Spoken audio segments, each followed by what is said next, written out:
I'd love to start off with what got you into dance in Portland. Well, I had been in ballet for my whole life in Utah and had always taken ballet classes when we moved into various states. And when I got here, I decided I would enroll at Portland State and maybe take a dance class that wasn't ballet. And Vonda Carter, who's a person that used to teach at Portland State, had just left the city. And that was the class I thought I was going to take because everyone says she's great. And Kathy Evlishan took over that class, and it was an improvisation class. And I had come and watched Pat and Jan in a gym once improvising. And I couldn't believe it because I came from a ballet background where everything is set. And I just couldn't believe it. And then Phyllis Lamhut came to town and did a Nikolai workshop where they looked at the components of dance: energy, time, space, volume. And everyone could do all these studies. Now, I was an overload of people, so I couldn't take, but she said you can come and watch. And I was fascinated, absolutely fascinated by what you could do with time lapse, time stopping. And I was really hooked on the intellectual properties of contemporary dance. And the class that I took from Kathy, we were in there. Pat was in it, and Jan, and we did some improv, and then we had a little concert there. And Judy came to the concert, and she'd come out of her schooling and was looking to dance too. So we decided we would maybe work on a regular basis, Jan and Pat and Kathy and myself. And so we decided we'd set up to rehearse.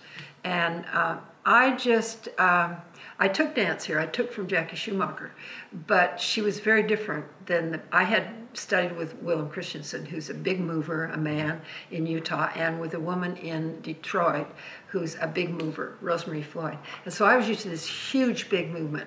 And so Jackie Schumacher is fabulous, but she's much more delicate, you know. So it was the intellectual look at what contemporary dance deals with that just fascinating, because it was all new to me. You know, it was sort of fun to have all those things be a surprise. I had no schooling in when I was a dance major at Utah. It was under the theater department, but we didn't have classes in choreography. I'd done some working for the school system and things, but it just was. So I came at things. Everything was pretty much a surprise. You know, a slow motion study just blew me off the wall, or what the path is that's the strongest, where you move from one. I hadn't had any of that in class. So I pretty much thought I was discovering something, which of course there's some well-known, not rules, but so I was really pretty much raw at it. And then when we formed Portland Dance Theater, we decided we would focus on pretty much contemporary things. And we formed that in the 70s. And then we decided we'd just rehearse all day, every day. We had a technique class in the morning, and then every day we improvised for an hour. And then we divided the rest of the time up with choreography. And whoever wanted to choreograph a piece had their time slot. And it was a very equal sort of arrangement, you know. The other thing is, with modern, I was never, the star system in ballet, I never was as keen to, where the prescribed thing is someone always gets the solo. And unfortunately, the men don't have huge, big roles. So that had been something that I thought, well, there's a lot of ways to do things. So that was how. And after we formed, I had 3 children at the time. They were when we moved, they were 3, 4, and one had just turned 6. So I said, I cannot be involved at nights right now. And so we rehearsed from something like 9 until 2:30. And then we also taught, and I taught usually the ballet when we traveled. And we got a CETA grant, we got young audiences, we traveled with young audiences. And then I went out to the Christie Home for Emotionally Disturbed Girls. And I realized that teaching ballet, and I had a child in preschool, and I realized I was ill-equipped because of my training in ballet. I couldn't transfer that knowledge in an hour a week. And the woman at the Christie home was great with these girls. And at a nursery school, I thought, why can't I do something that these 4-year-olds? And I just realized that I was lacking in information that could transfer, or exercises that everyone could do and have a great time with. So it sort of fed me in many, many ways, you know, with switching and continuing to learn more about contemporary dance. So that was, I just learned as I went, you know. This original working group that formed at PSU of the 4 people, did that lead into the Portland Dance Theater? Yes. Got it. And I'll show you our rules for the Portland Dance Theater the first year. They were hilarious. You have to do this, you have to do that, you have to do this. And then Judy joined us quite soon there. And she came out, we did a couple of TV specials, and we did, she was in the first concert at Merrill, so she was on board quite soon, and then Greg was shortly after that. And Charles Hubbard was part of the group. And Vess Dolinard, you probably don't remember him, he was a ballet dancer. Wow. So there were a lot of people that went through, but we just decided we would go ahead and meet every day and make some work. Yeah. And 5 days a week? Yeah. And Jan had gone to some school in Boston. Judy had gone to Santa Barbara and had a degree in dance. Pat had had quite a bit of study. She'd gone to Utah and some exchanges. So, and Kathy, of course, was well versed in jazz. Kathy always, you know, taught the jazz. And so we just decided we rehearsed out to Merrillhurst. The Art Museum owned the space out there that is now, what's that famous gym up there? The art gym. Yeah. And they let us, I think we paid, I don't even remember, $100 a month. Kaylee was up there, and Carpenter, the one that's such a famous, there were several very famous artists that also worked up there at the same time. And we just rehearsed, and they said, well, let's have some meetings. We said, we all have families, we can't. But we were up there for about a year, and it was a great rehearsal space. Hank Pender was up there, and everyone had their own little slots. And Kaylee was very helpful. She was, you know, the Kaylee players. Okay. Remember? Yeah.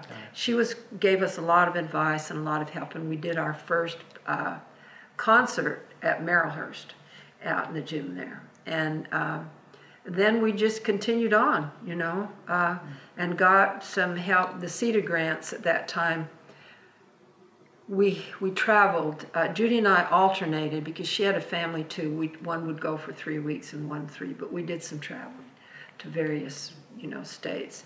And then we did some outdoor concerts. All the Parks was another grant. So we had some opportunities to be hired, you know.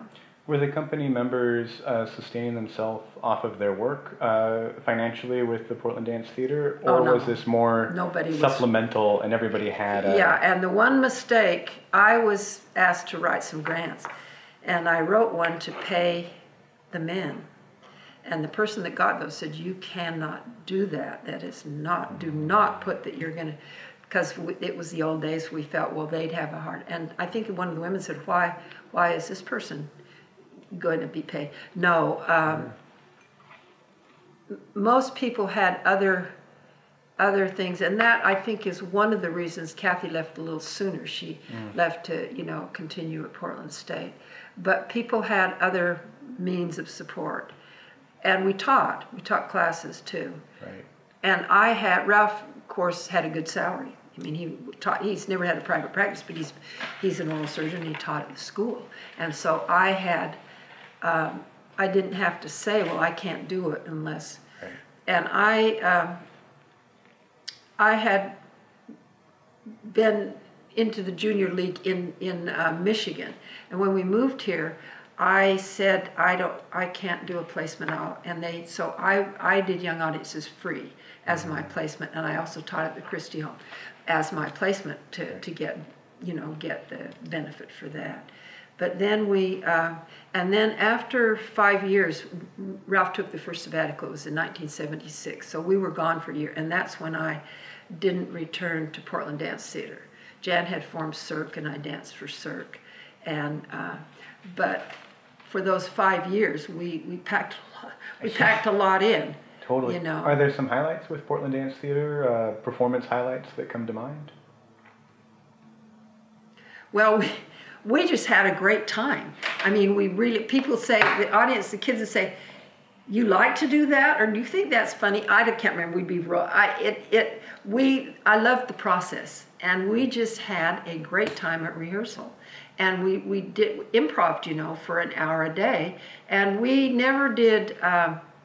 We never sort of dealt with emotions in the improv. We never said, do this sadly, or we just set up a don't run in the halls. That would be a sentence we'd say, or something else. They were more abstract things. We never got into sort of the emotional side of please show me this. We all had sort of the same idea.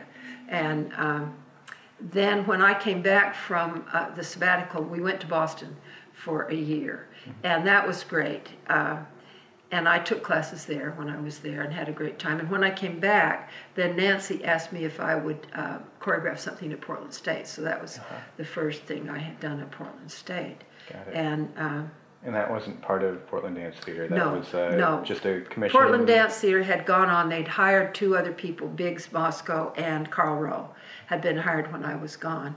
And I didn't even ask or expect to go back in, you know, when I had left. So then I had the time with and I did several projects at Reed. I did about 5 projects out there over the period of years, which was great. And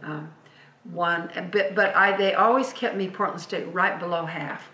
And so I had time to do independent projects. And I taught there, I covered for Nancy and taught the ballet when she had her child.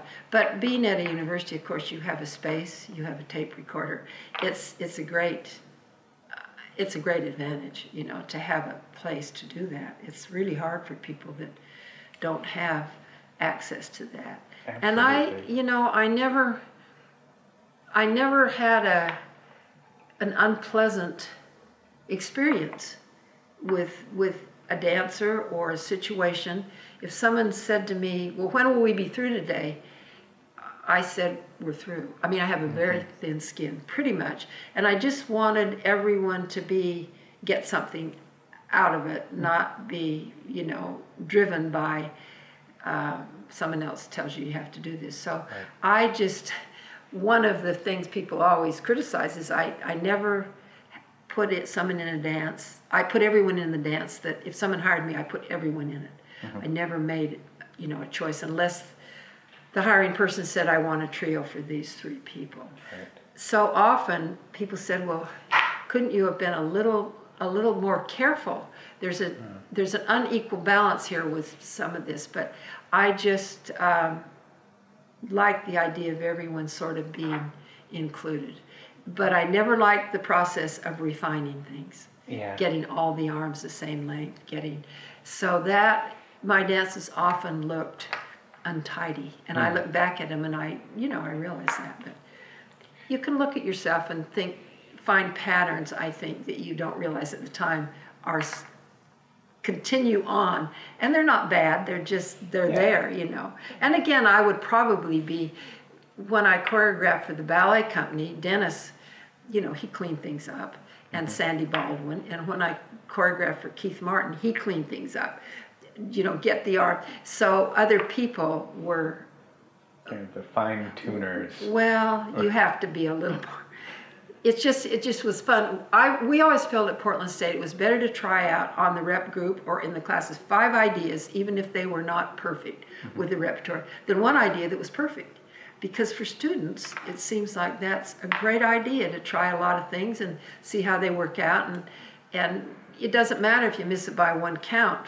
Right. In the totals. Right, yeah. Do you know where your value for inclusion came from? Was there an experience you had? Well, as I said, in ballet, it was such a codified thing with always, and the males just didn't have very fun. They had fun parts because they jumped and turned, right, which I loved.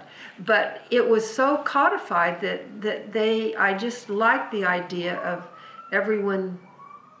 I don't know. I just didn't want to not have the chance to work with everyone, I guess. Yeah, that's perfect. I don't know. I always did, feel like everyone. And a couple of times people came and said, please let me be in your dance. And I love that when they say that. I thought it was great. Yeah. When someone said, oh, I want to be in it. But generally speaking, sometimes I didn't know the range of what they could do either. I mean, with Portland Dance Theater or the company we keep, we knew the range of the dancers, and so you could sort of put them in a place where they were comfortable, or you weren't asking too much. In the rep groups, or some of the groups that weren't companies, then you could take a little. And at Reed College, I mean, they're so smart there. Didn't matter if they could do the technique, they're just right. Right. And attend and pay attention, and same with Lewis and Clark, Sure. So. What I want to kind of go back to Cirque a little bit. That's something that we glossed over. And how? What are some ways that Portland Dance Theater and Cirque were different? Well, Cirque was Jan's company, and I don't know if Judy was in Cirque, and she was always a good co-worker with Jan, and I don't know if she, but it was Jan's company, Cirque was, and so that was a different point of view. Whereas Portland Dance Theater was more collaborative? Yes. We each had a job. And when Phyllis came, she said, who's the oldest, who does this, who does that, who does the other? And she said, one of you be a rehearsal director, somebody else do the financing. She just said, divide the jobs up, which we did. Mm-hmm. That makes sense. And Jan had a strong aesthetic, and so when Cirque was comfortable for her because she had a very strong aesthetic. And Judy had a good supportive role in Cirque. I can't remember. I can't remember the whole process there, because Greg got sick during the period of time when Cirque, he got hepatitis at one point in there. Wow. Yeah, and he had to sort of step back for a period of time. I was choreographing a duet for him and Jan, and we looked at him one day. Well, he's probably told you this, or someone else has. His eyes were yellow. And we said, Greg. And he had to step back for a little while. Jeez. Yeah. Wow. When did your work with Artquake fit into kind of this spectrum? Oh, that was very, very... Well, I did other pieces for Artquake. I did one piece that was early on with Artquake, and it was a piece called Bach to Backgammon, and it had a lot of people in it. But it was midnight when they finally did it at Artquake. This was one of those years. And they had put on, it was another year. It was called a cameo appearance, and it had about 10 dancers. And the cameo appearance was they put a necklace on and came out. And it had been recorded on, in the old days you could record on 2 tracks or something. And I said to them, don't play both. They played both tracks. Oh, no. And so I said to someone, Zani, you never entered. She said, my music never came on. Someone else stayed on stage the whole time, because we laughed, and Barry Johnson was there. And I said, Barry, do not review this piece, because it's one of these things, and I've laughed about it, and that was many, many years ago. Barry was a reviewer, and we've laughed about that, because I couldn't understand why they weren't coming on stage when they were doing. They said, well, I was supposed to come on when so-and-so rolled off. Well, she never left. So that was an early Artquake thing, and then there were a couple of others along the way. This last one was not till 1994. Right, so that was quite But there had been other things. I'd done a piece that Sue Brantley did with a set to the, let's see, I can't remember what her music was. And she had a rolling set that someone else had made. I'd had other Artquake pieces in just one along the way or something, but the big commission was a different. That makes sense. And that was in '94. Great. It was produced over that period of time. Cool. Let's keep then going kind of more chronologically, just to make sure we don't skip over anything important in between the '70s and the mid '90s. Well, when I came back, when I was at Portland State, then we decided. Martha said, I'm not supposed to review repertory or college groups, but she said, when Judy's work was in there, Nancy's, Kathy's, and mine, she said, but I feel like I should probably review this work because you're all established choreographers. And so she did. And that, I can't remember when we gave it the name of the company we keep, at what point that came. But then it became, of course, a company at Portland State, and Martha and other people reviewed. And then we had a repertory group at Portland State. So the company we keep was also run in a very democratic way. And we never, I don't remember one disagreement. I think once Judy got mad at me because I said turn the other way and do something, and it's the only time, me knowing her and seeing her every day for years, there was ever a word. We never had a disagreement. Kathy and Nancy and Judy and I, for some reason, that chemistry just was great. And we each choreographed, each had our slots and the concert.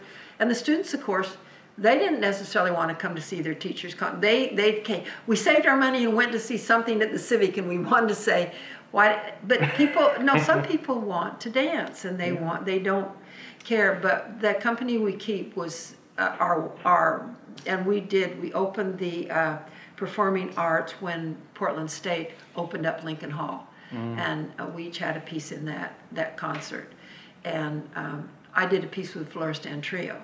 And Judy did a piece with some verbal material by Merrill, the person's here, and Nancy did another piece.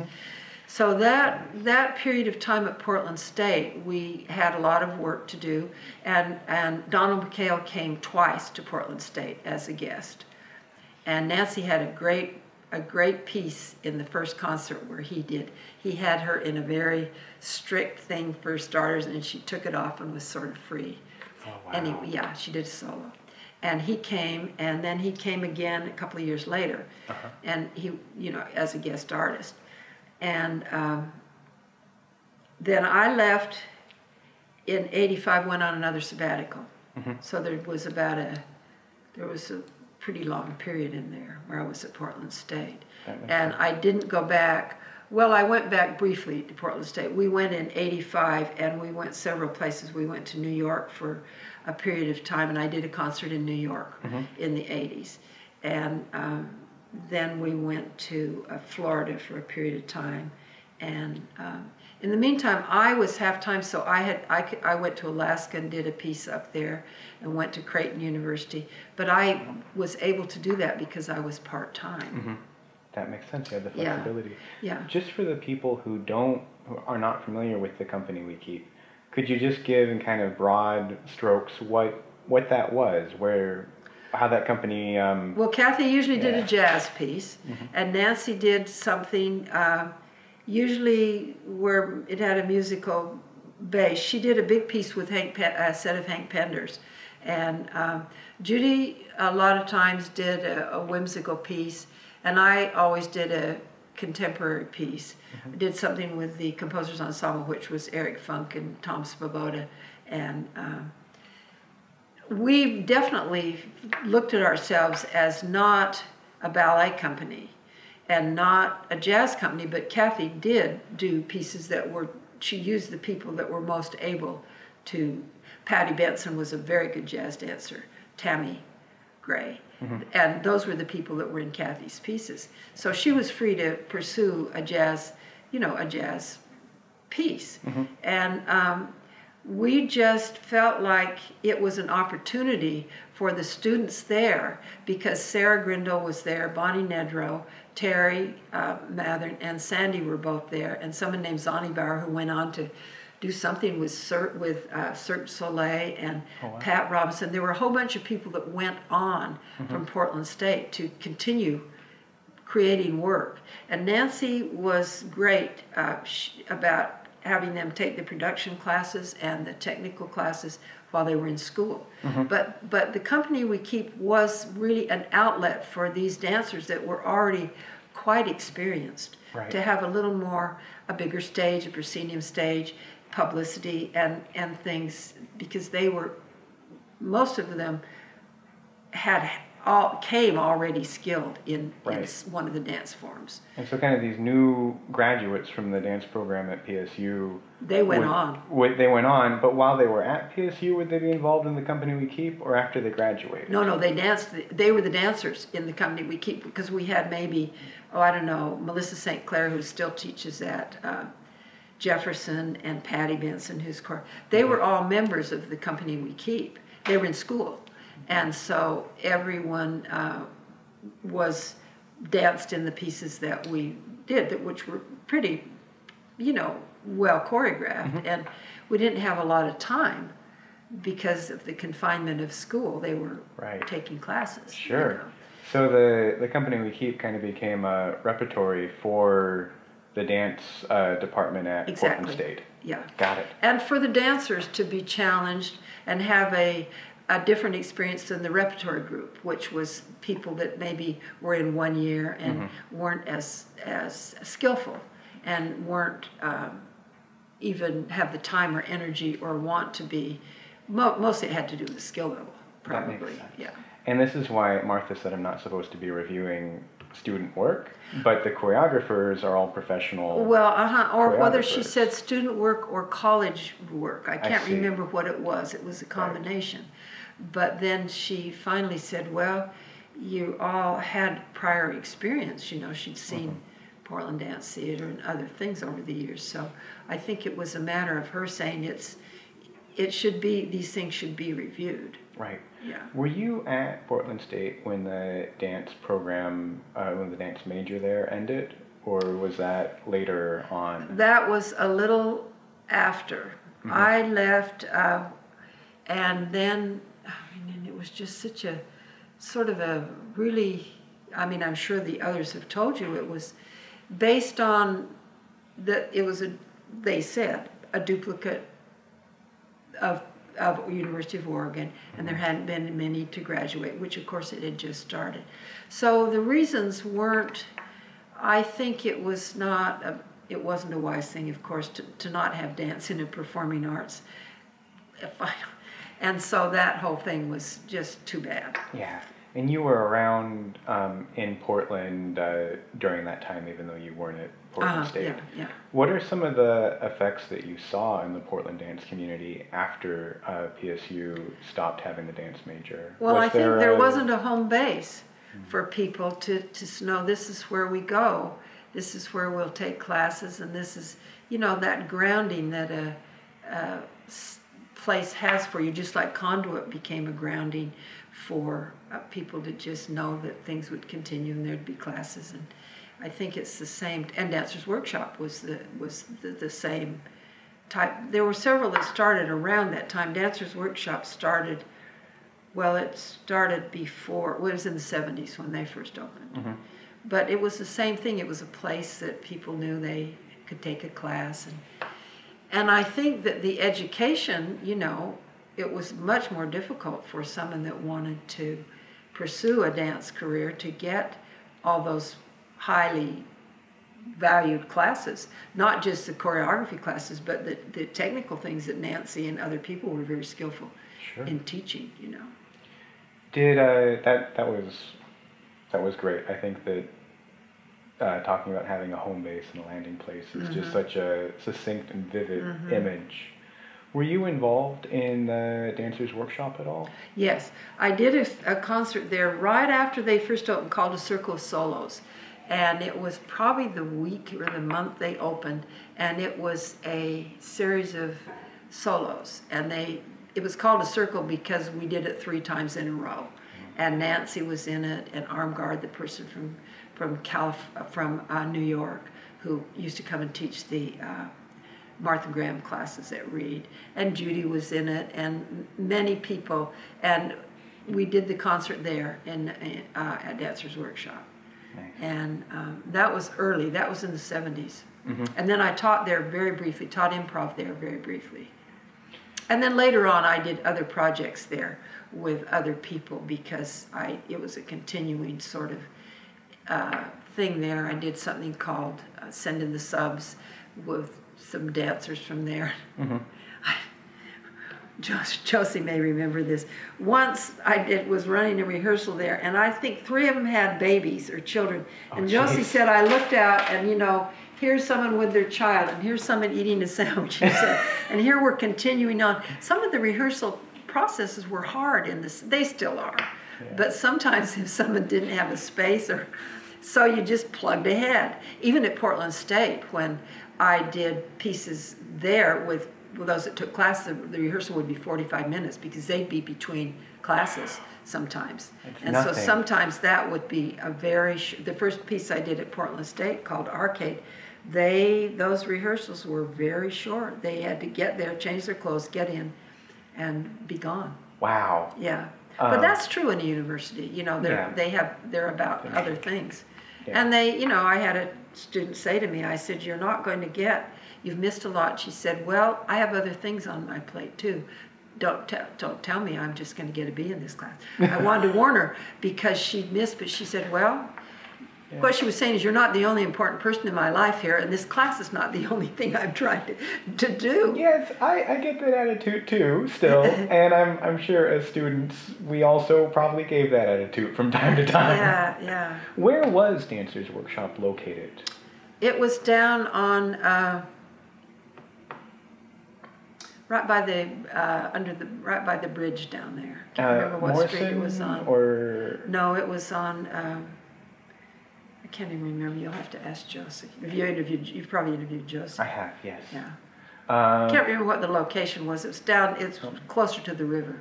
Do you have any photos of that space, like rehearsal in that space, or any kind of images that show what that space was like? I don't think I do. I've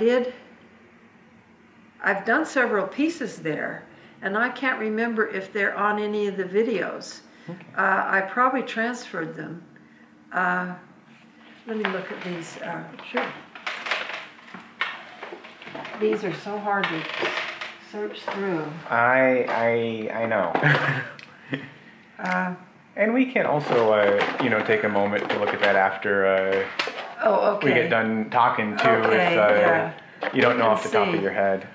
No, I can't remember. There must have been something that was videoed though.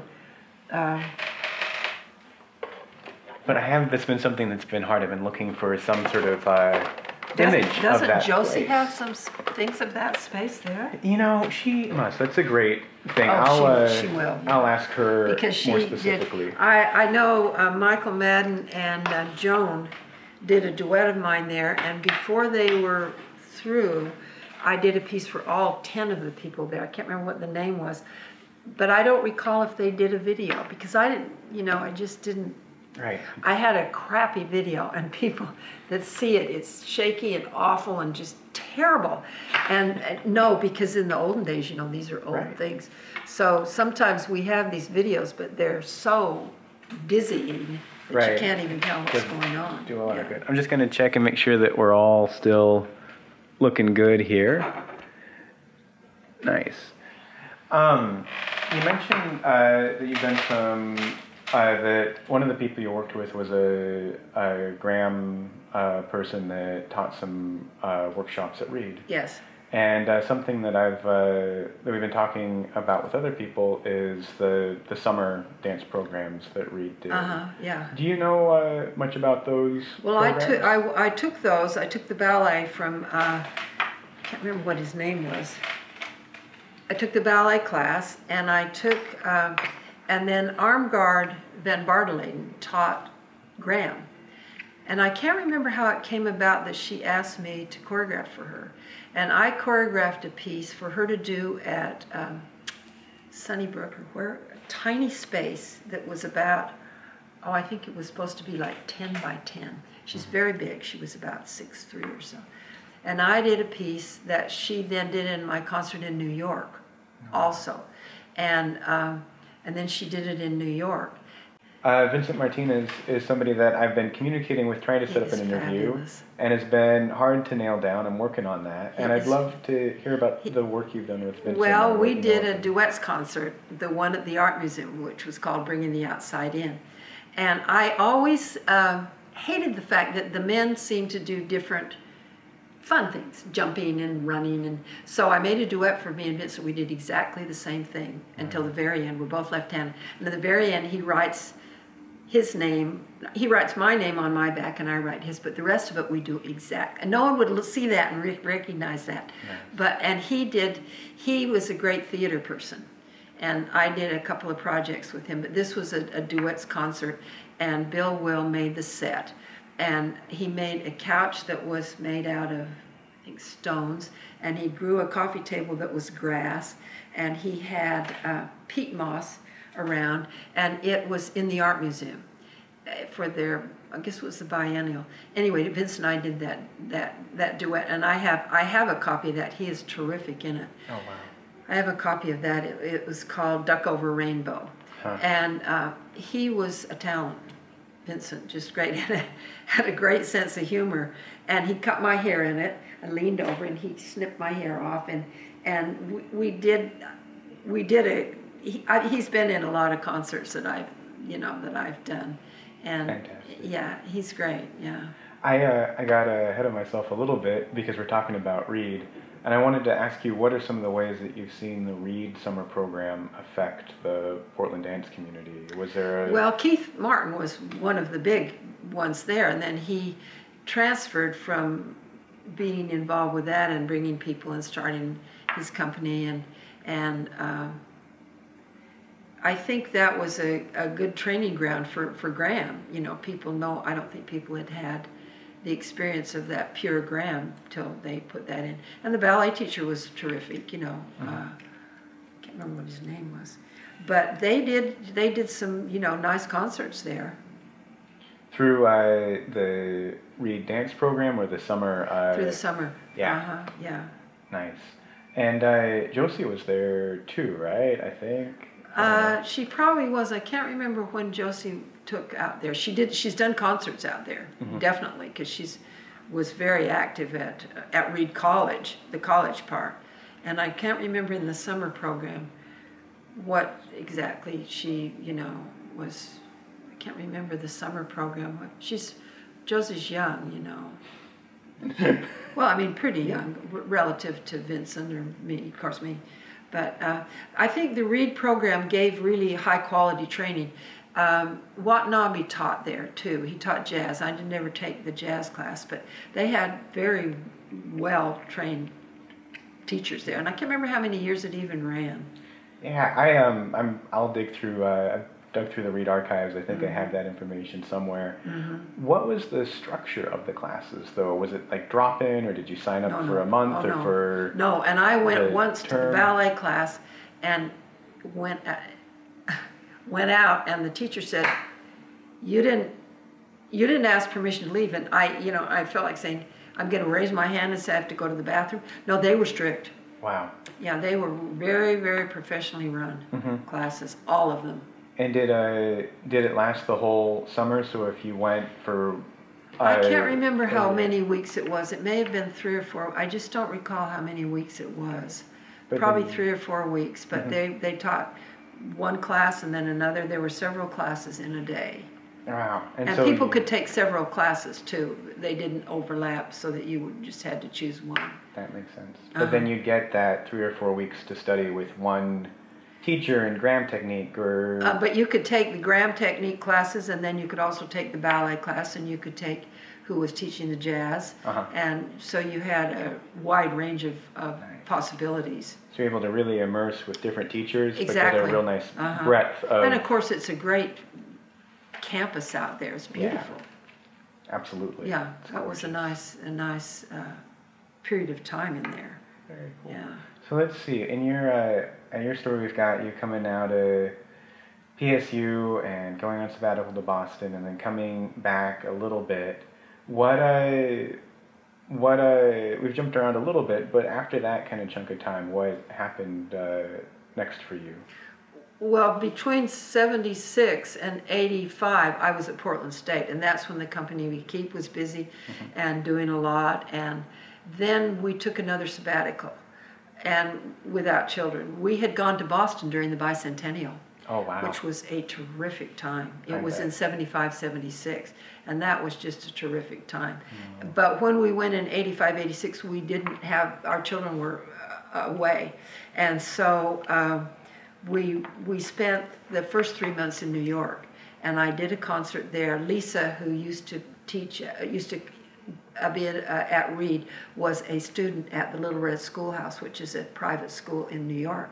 And she said, do you want to try and do a concert here? So I did a concert in New York, and Daryl Clegg, who was a person here, an art person, was living in New York, and so he did the set and the posters and things. And I used several people from Salt Lake, from here, and then several people that had been from here. The ballet company came because New York was, and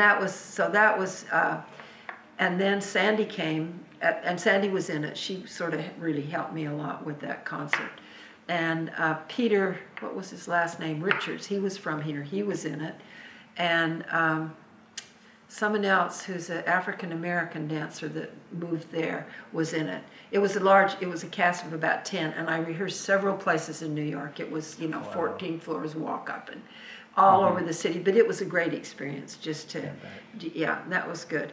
And so we were there from sort of mid-August through the first of the year, and then we went to Florida briefly, and then Ralph was supposed to have an exchange in England, and for some reason they just dropped off the surface. So we decided to just travel for the last part of the sabbatical. Nice. And I didn't, then we rented a car and went around Greece and had a nice end of, then I came back. And when I came back, that's when I did some of those really big projects. That's when Keith Martin approached me to make a piece for the ballet company, Catch Time.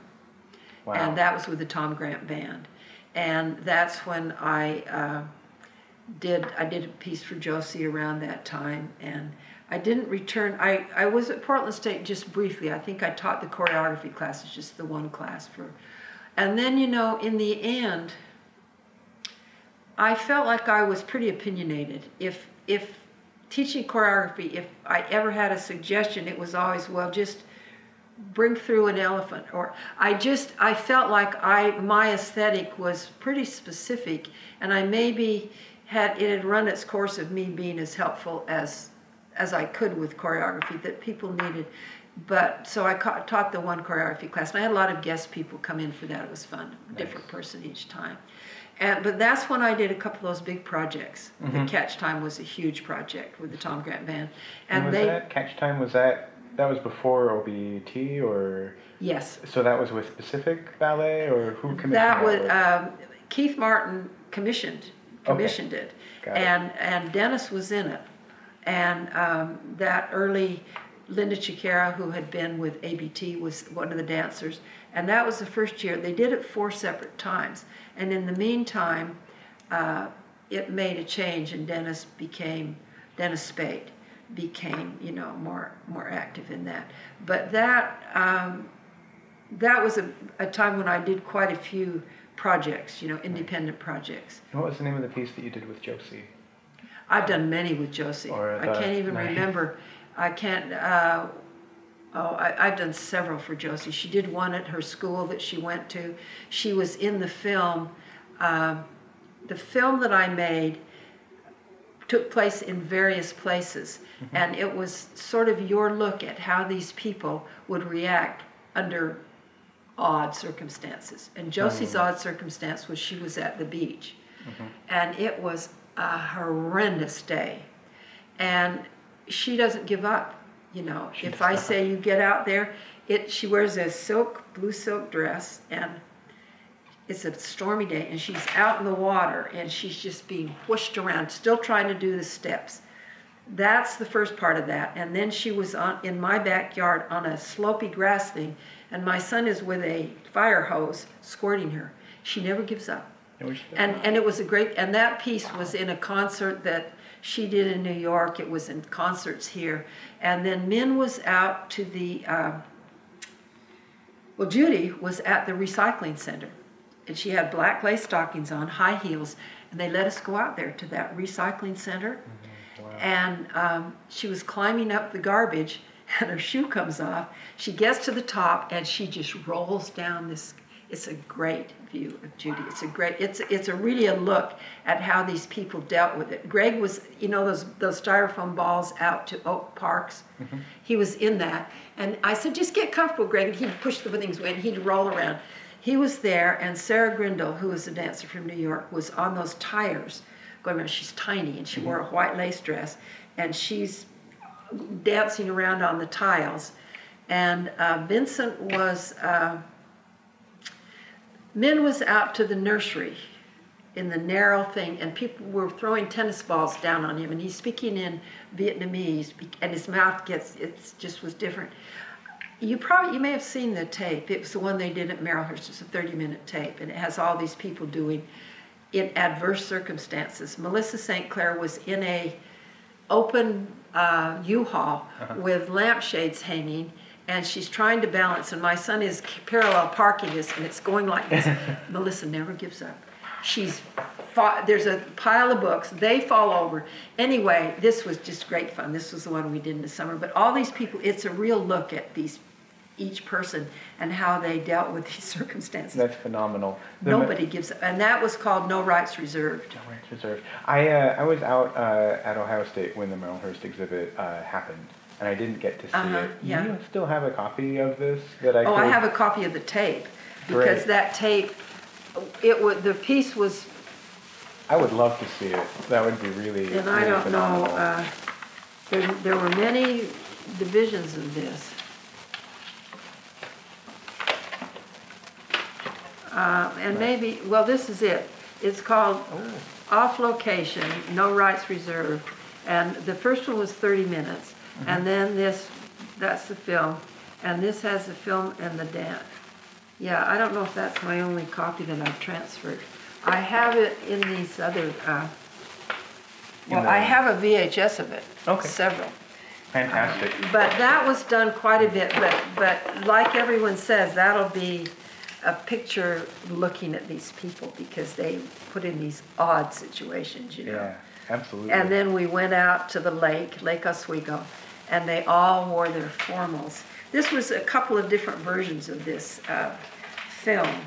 One of them was with the students, and I took them out to the Zidell's have those big hills, and it was with about 20 Portland State students. And that was the first edition of this, and it was done with a dance in Portland State. And they all have business suits on, and they're up on the hill, and then they roll down the grass, and then I got permission to do all these things. In Lake Oswego, they're jumping off the high dive. You don't see it, but they're jumping off, and they're wearing formals, and their costumes are just billowing. But these were the two films. One was the one that did with the dance at Portland State, and then one was this other one. But they're similar types of, one was called No Rights Reserved, and one was called Off Location. It sounds like kind of the framework, the concept for one helped to influence. Well, Carolyn Altman was taking a class at Portland State when I was teaching, and she was also taking a film class. And I said, should we do a film? And so we did the dance, I did the dance, and it has theater in it, speaking parts. Brian Beck is in it, reciting Shakespeare, and other people. And then we went ahead and did the other film she also filmed. Wow. You probably don't remember her. She was here for a while. Do you remember Tom Spanauer, the writer? No, I'm afraid not. Well, she did some writing workshops with him, and then she married a friend of his and moved to Georgia. Anyway, we spent some time doing those two projects one summer. Right. About when were these made? Were they made in the 80s then, or? Yeah, let me look at the actual date of this project. Looking good here. Yeah, these were in the 80s. Well, maybe that. No, that was later.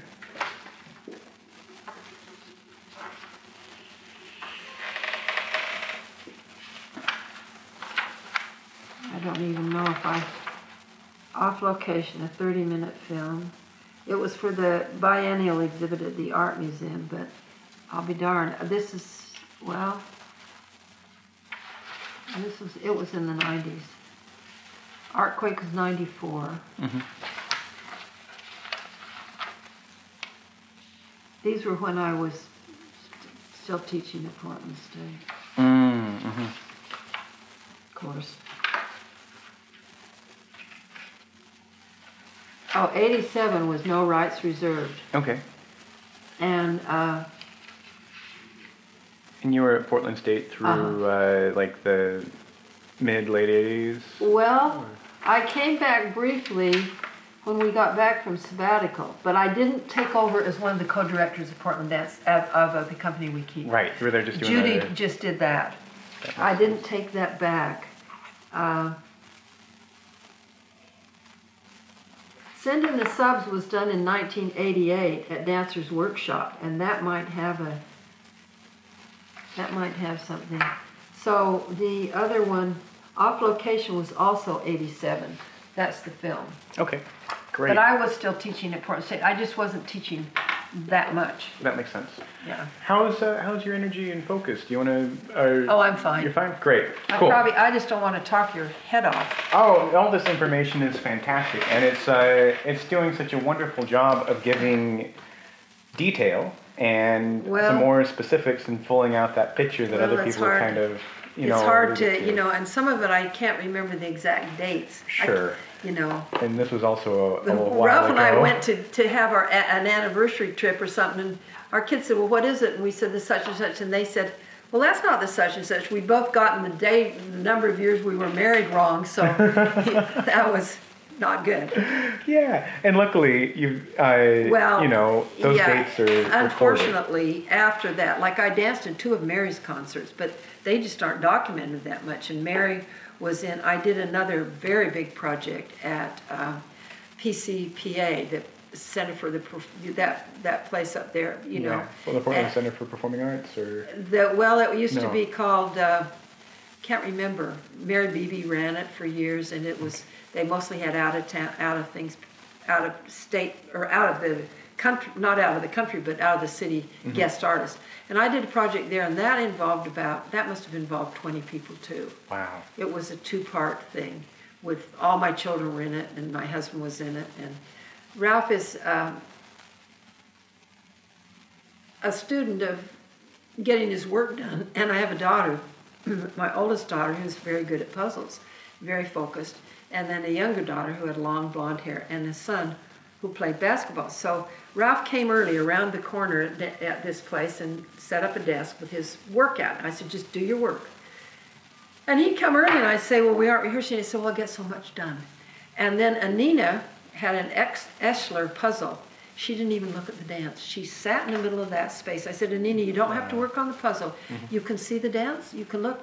But she's one of those minds, She's a doctor. She's one of those minds, and she worked at that puzzle. And Eric came through bouncing a basketball in a tuxedo, I think, and Carrie washed her hair. I got one of those huge, because she was in high school at the time, and that's what high school girls do. It was a tall plastic thing. She had long blonde hair. She washed it at intermission and dried it. And that was a fun concert. Nancy Matchek was in that, and Judy and Vincent, and a whole bunch of people were in that. Wow. And that was the other big, big project. It was called House of Guests, and they were all people that were in other companies or something.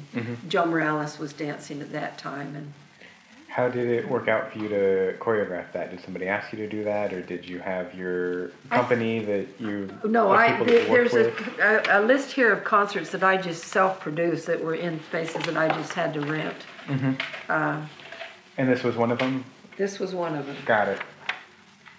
This is the one. This was the first one that was at Circle of Solos is the one at Dancers Workshop. Now Moving was at, that was at Jan's Space. It's on McAdam. House of Guests was the one down at PCVA. Dissolving Stillness is in New York. This was at Portland State. For the time being was at Jan's Space that was on McAdam. The Ravel, it was at the one on McAdam.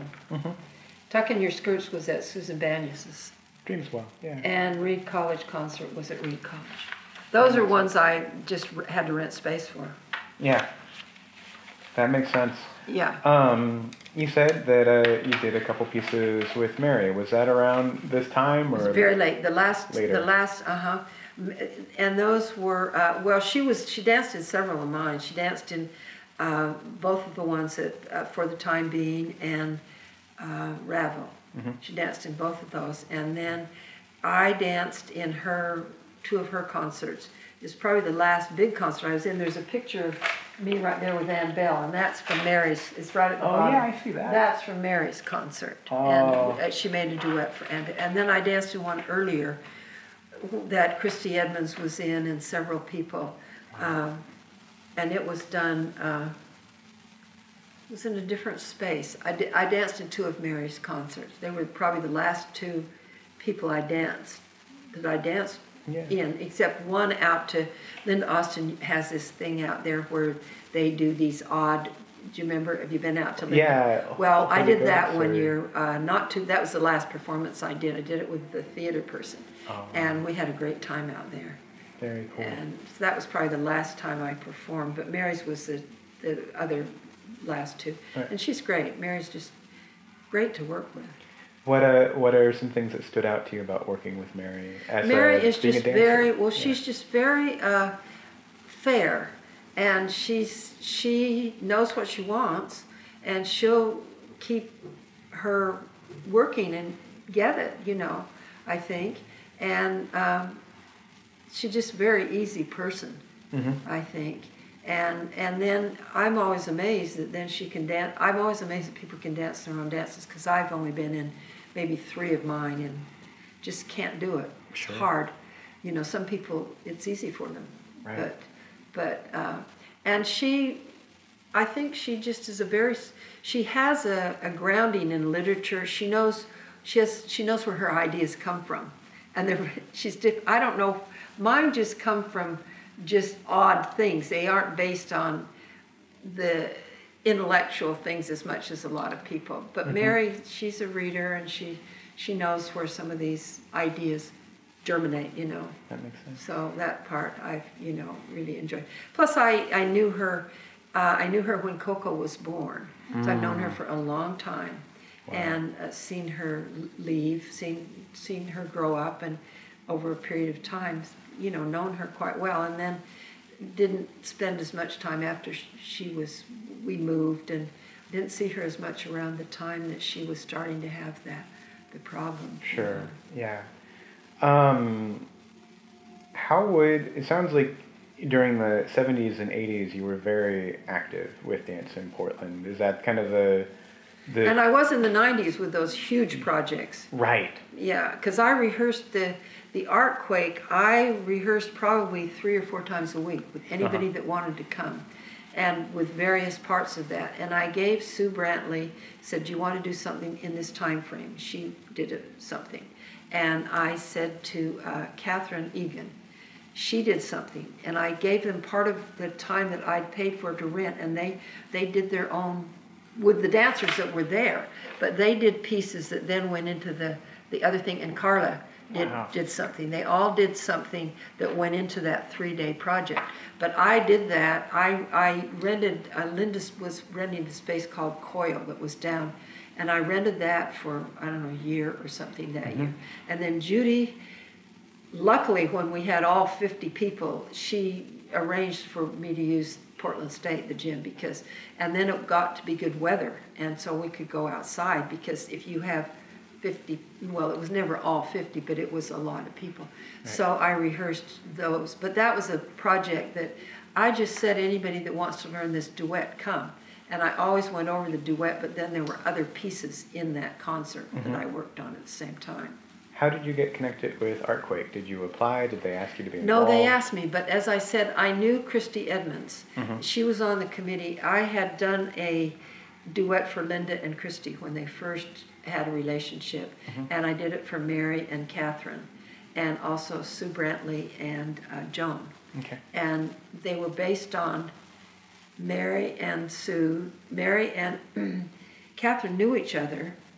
Linda and Christy had just formed a relationship, and Sue and Joan had never worked together, so it was 3 duets. It was called Tuck in Your Skirts, and it was Out to Dreams Well. And it was 3 duets. And so I had just worked with Christy. And I was caught up by her intellect, and we just clicked it off with ideas that came, and I knew she wasn't a dancer. She has a jumping thing of like 36 inches. She was something like a soccer player or something. Anyway, so I had met her through that. And then there was someone else on that committee that there had been a prior association with, and I can't remember who else was on it. But it was just a call on the telephone that said, you know, hey, this is, yeah. And I think they chose the spot. I think it was, I think I knew that was the spot I had, which was great. Yeah. I mean, it had all sorts of unforeseen things. You forget that outdoors you're going to have everybody's music and other things that are trying to go on at the same time. You can't just say, well, this is going to be this little performance and everyone. So we learned a lot, you know. And we talked a little bit before we started filming about how you got the concept for this piece, but would you mind saying that again? No, and well, I had always wanted to, the piece about the AIDS, people that had died of AIDS.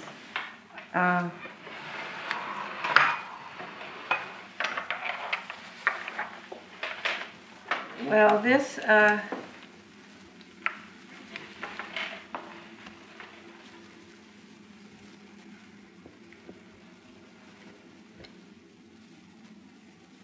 these are probably, this is more things that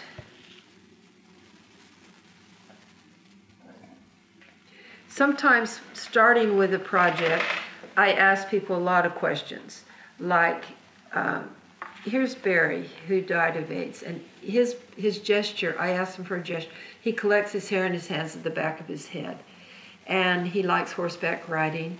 Scott had a thing that his family did, a leg thing. And so these all went into the dance, these gestures. Charles shifts weight from foot to foot, and he said that there's nothing between him and the cliff when his parents died, and he would just walk over the edge if someone didn't stop him. And on the stage, he would have walked off. Some of the dancers did get him. So, wow. And Joe, he pulls at his left eyebrow, and he just wanted to have a part where he didn't have anything to do for an entire day. So, and these were in the China piece. Got it. But I transferred these gestures to the piece that was for these people too. So they had I'd ask them these questions. What do you like to do? What do you fear? What's a gesture? And so Joe, in the middle of the China piece, just stands still, because I tried to incorporate those. So those gestures went into the Artquake piece. And on the way in, they have, I have a video, a short one, but they had a long pole with two white gowns on it, and those gowns were empty. And then later, someone slipped into those gowns that were meant to. So I knew that this was going to have about something, the gestures from these men, and in some way honoring them too. And then the rest, I had a series of instructions that they could improvise off. So there's an improv section. We did it at Conduit to raise money, a short version, and there's a short version here that it's manageable.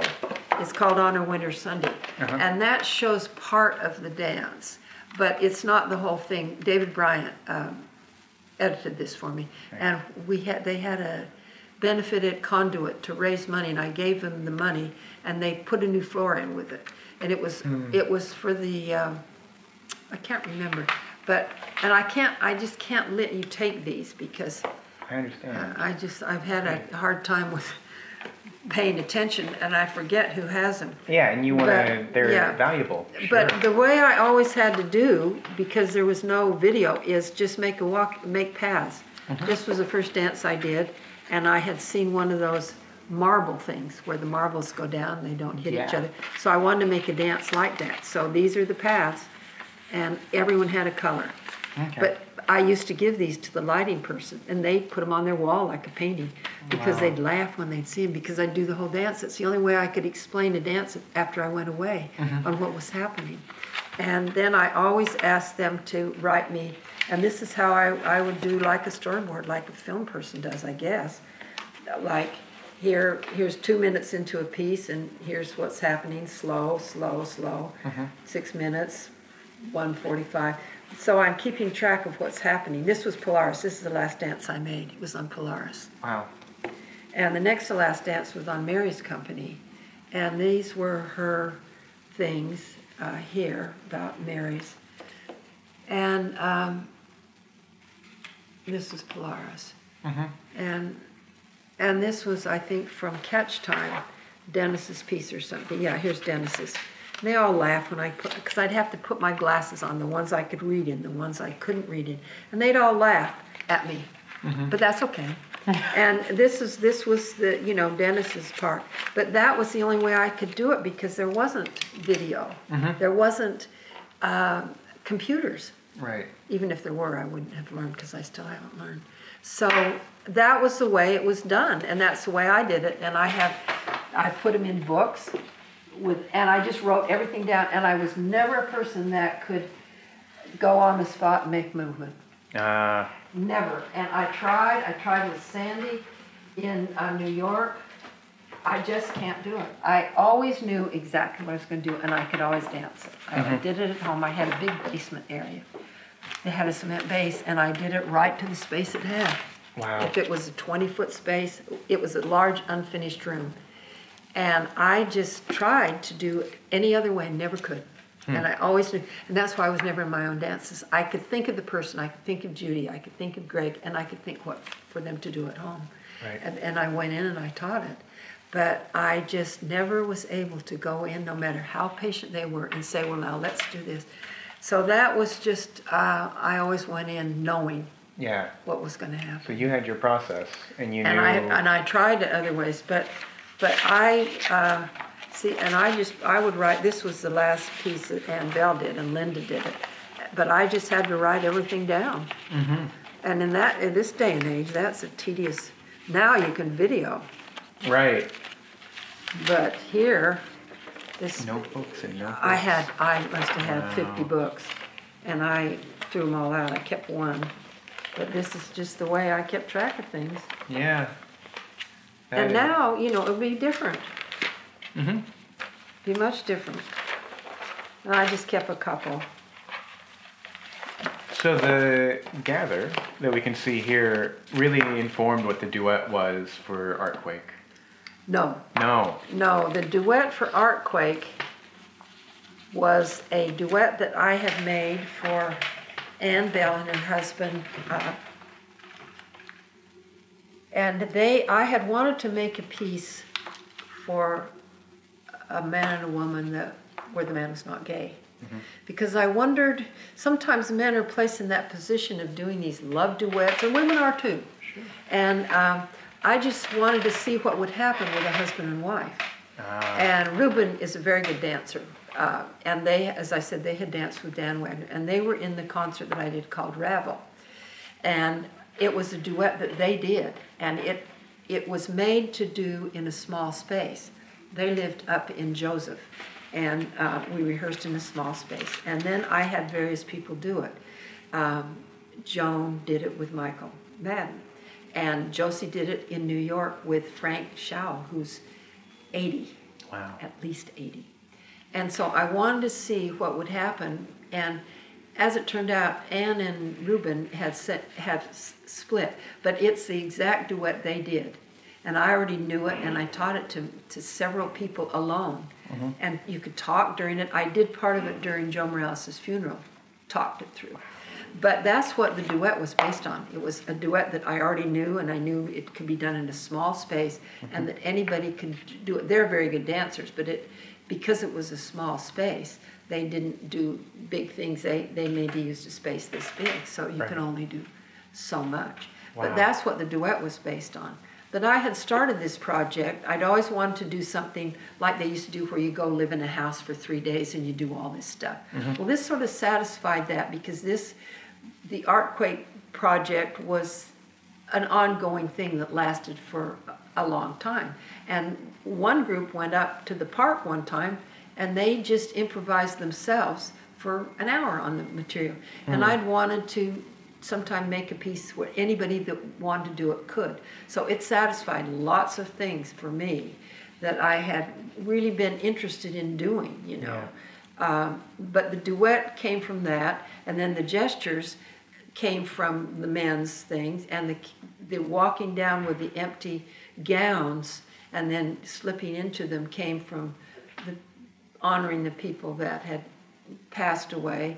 And so the ideas came pretty easily, and the improvs came from them being able to use any of those gestures. They were told what people's gestures were, and there was a fanning place that came from the duet, and there were some other things. So the improvs came from those things that were already in the dance, and they could move from group to group in the improv section. So. And it uses David Byrne music, the first part. Beautiful, beautiful music. I love the music. And it was really, I think Josie had bells on hers. She's alone there. And she did it for Joe, really. And, but everyone, it was interesting. Someone had just had a Native American, she'd had a cousin die, and they have to have a year of mourning. And the day that we performed it, her year was up, and she wrote me a note after and said, I got permission to dance because the time has passed. Wow. And someone else said, well, that's healed some riffs I've had with somebody else, you know, and someone else said such and such. I don't know. I was very strict. If someone said, I'll come 10 minutes late, is that okay? And I said no. Because I had so many people, and I just felt like I had to start on time when there were this many people coming. Sure. And so this was when I had the large group. But it was pretty easy to do because I had some other things from other dances that went into it. Yeah, and you said about 50 people were? About 50 learned it, and 50 in the end performed at one time or another, because I have 50 white gowns. Wow. And they were to wear just plain white. I got them white t-shirts and white sweatpants, and someone rolled her sleeves up, and I said, do not do anything that defines you from anybody else. This is not about that. And I told them they could each, you'll see them start out very slowly walking this beautiful piece of music, 16 counts back, 8 counts, 4, 2. And I said, you can stop once and then catch up. Don't stop more, it's not about you. So everyone was equal in this walking sections, but it was pretty easy. Wow. And people were great, you know. They came, some people came to a lot of rehearsals, some didn't come much, some couldn't make it for one. But the duet, since you could do it with anyone at any time with any music. Now, a lot of them chose the music that I had brought, but then I got the tumbling tumbleweeds things, you know, from the old, we played those during it because there were the tumbleweeds there. And where did that idea for the tumbleweeds come from? How did you... The tumbleweeds are something that are in Utah all the time, you know, they blow around. And so I had wanted to use tumbleweeds. And then when I found I had that canyon of space, I thought, well, the tumbleweeds will be, you know, great. And Jerry, you know, he thought of a lot of the ways of using those and hanging them, and they were, they just about died, the cleaning people, and you can imagine those thorns. Well, everyone had to wear shoes, and they had to wear gloves. Yeah.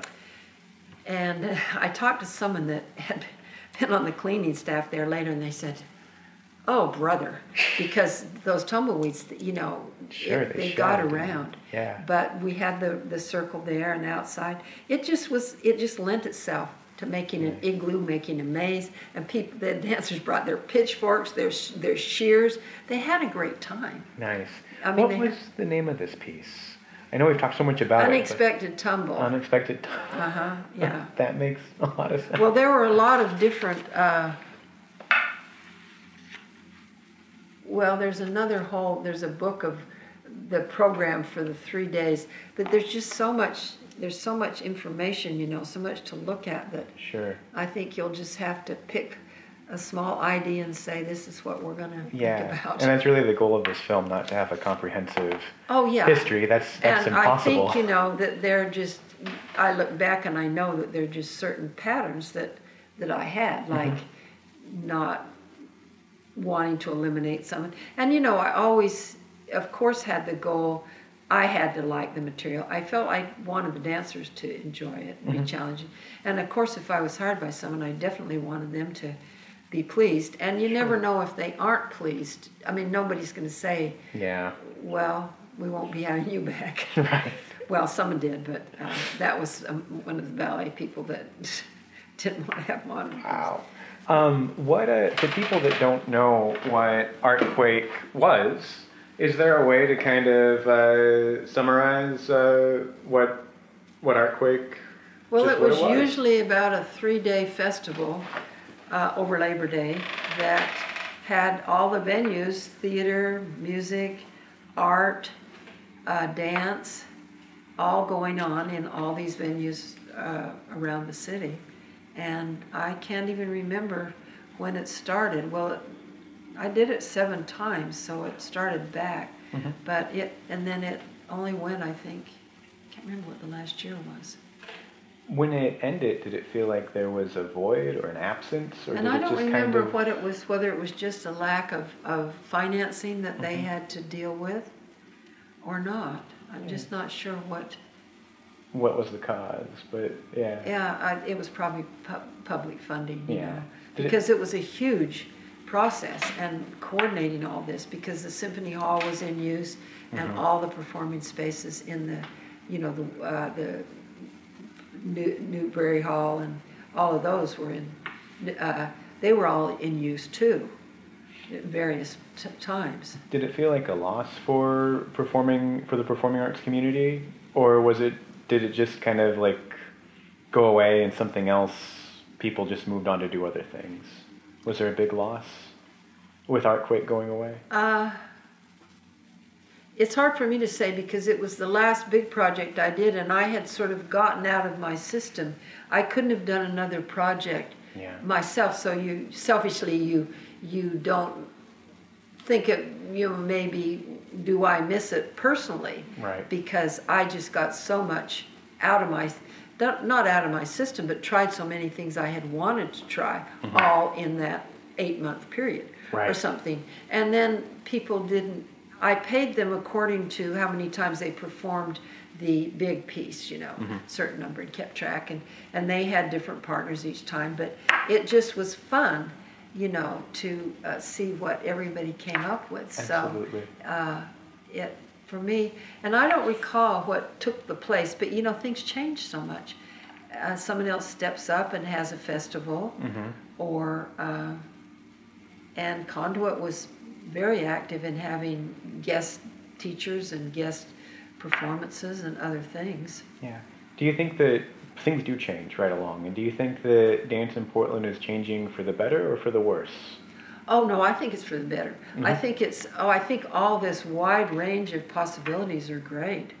You know, because of the expertise of not only the technical expertise, but they're experimenting with all these, you know, other types of things. And you know, there's a swing toward things that are less active too. The people that are into some of the body awareness things, I think that's a good thing to give a place for people that don't want. I learned Trio A, the Von Rainer piece. I was having such a time memorizing Tai Chi. I was taking a time, just couldn't memorize it. But then I watched Linda teaching someone else the Trio A, and that's a non sequitur. It doesn't fit in place, and that's perfect for me. It didn't matter that this doesn't fit with that. So I learned that from Linda. I really enjoyed learning that. I never did perform it, but I learned it and really enjoyed that process. And that wasn't a hard type of memory for me. The Tai Chi, for some reason, I just haven't been. But I loved learning Trio A, and Linda taught. She's a great teacher. She is. She's taught it to many people. And just when Linda Austin learned it last couple of years ago, I went and watched all the rehearsals. I loved watching her learn it. Wow. Linda, and I couldn't pick it back up. It was just too much. But I loved going out there and just watching it come back to life, because so many people learned it, Totally. at the time. Yeah, and it was great. Linda's a great teacher. Yeah, I've learned Trio A from Linda Have you? Johnson also. I was in high school at the time. When I Were? Yeah. Fabulous. So, but I wanted to ask, looking back on dance in Portland in the 70s, did it feel like a different vibe than dance today, or was there still some of the same through lines happening? Oh, I think, if you would look at the things, our pictures in the paper all the time, that would never happen now. Mm. Someone doesn't say, well, what did you do this summer? What did you wear to this? No way. Now, we just got lots of attention, lots of publicity, because there wasn't another dance theater type company at that time. And now there are just so many people doing their inventive work. And, no, I think there just wasn't a lot of competition. Right. So you got a lot, you were the arts and culture of dance in Portland. Of a certain nature. There was certainly ballet that was going on, but there wasn't much in the way of improv, groups that then, like you say, Carolyn and other people stepped up, and other things became, and Susan Banyas has always done beautiful work here. She's been inventive from always, and hers is a different point of view too. Right. Absolutely. Yeah. So I think that it's great now, and I haven't kept up as much now. I know Tawny's work, and I know Linda Austin's. She's got that great sense of humor. Yeah, she does. Yeah, but I'm not as familiar with a lot of the people now. I haven't been out to see, and I had admired Jim McGinn always and his work, but I haven't been, and I was in skilled nursing 7 weeks when I had my knee replaced and had to have some transfusions. Then I had another episode with a liver cyst, and then I had my hit by the truck and had my. So I haven't been out and about. Yeah, you've had quite a bout. I've more of, So I've sort of haven't, kept up with, and I felt badly just all of a sudden read the conduit had been. Sure. I mean, Ralph said, "Come and look at this." That just happened just so quickly. Yeah, it did. I think we're all surprised by that. Of course. What looking ahead into dance in Portland, how do you hope it'll change? Inevitably it'll change. What would you like? What resources would you like to see available for dance in Portland? It's interesting, because when we taught at Portland State, we thought, well, if people just were exposed to modern, that's what they'd like. And that is not true. And I have run into enough people that they really want ballet to stay. I mean, they aren't critical, and they don't wish it would be what a modern piece is. They want things to dance to the music. So I don't think that some of that, people are very resistant to some of these traditions being changed completely. But I think the ballet company, he seems to be great, and he seems to have a forward look. But I think that the more variety there is, the better. I don't think there's ever going to be this huge, we feel there's just a group that support modern dance, and I don't know that has changed so much or will ever be 1,000 people that love it. I just don't know if I just don't know, because I run into people all the time that they really are upset if the dance doesn't go with the music. Right. And these are forward-thinking people that have contemporary art, contemporary jewelry, but they're dead set on a certain aesthetic. And I've now thought, if you don't like the color red, it doesn't matter when someone says, "Come on, you're going to like red." Right. I don't anymore think that that some of those things, even by seeing a well-done piece that has Merce Cunningham and John Cage off in the corner doing, that even no matter how well it's done, there are some people that just won't be their aesthetic. And I don't know how modern dance can build a really viable, it's hard. Yeah. It is a hard form. Like Sue Brantley, who I really like, she teaches yoga. She said, it's just so great. I'm teaching something people want to take.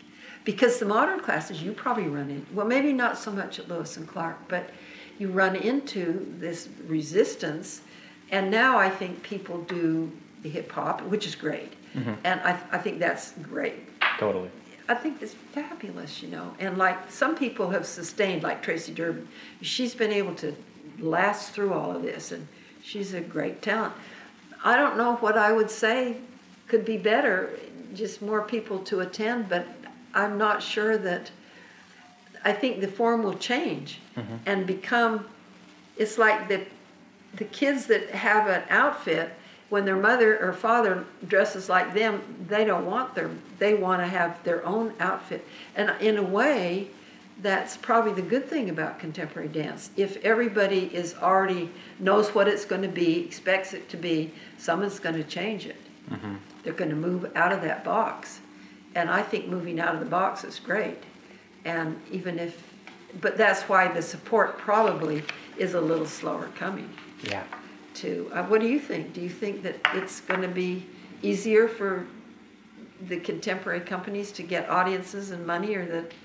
What do you see? I see a lot of success, a lot of audience, when local companies are being presented by Whitebird or Pica. Yeah. And the same companies with much less success when they're self-producing. Yeah. And I think that's because people that are choreographers and run companies are not promoters or presenters. That's not what they want to do. They want to make work. Yeah. And seeing people who are promoters and presenters showcasing that work, how much of a difference it makes. Mm-hmm. And so I would like to see and hope that spaces that are about advocating performance emerge and give artists the space and the promotion that they need to be visible, and gives them the time to focus on making good work and not having to sell themselves.